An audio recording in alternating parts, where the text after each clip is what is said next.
Gjesti ka shfaqur shumë atribute të një njeriu i cili është, si të thuash,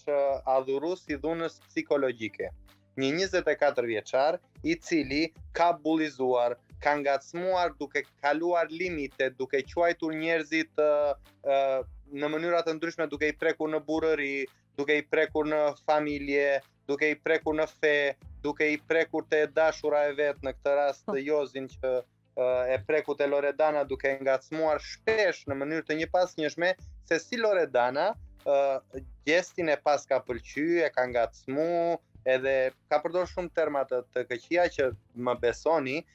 kushdo nga ne që jemi meshkuj të paktën, po dhe gocat e kanë këtë gjë, në qoftë se këto ndodhin jashtë kamerave, gjë që ka pohuar dhe gjesti, normalisht që do kishte dhunë fizike, sepse është provokim në gjendjen tënde psikologjike dhe është fyerje. Çdo gjuhë fyese, denigruese duhet dënuar nga televizioni, sipas mendimit tim.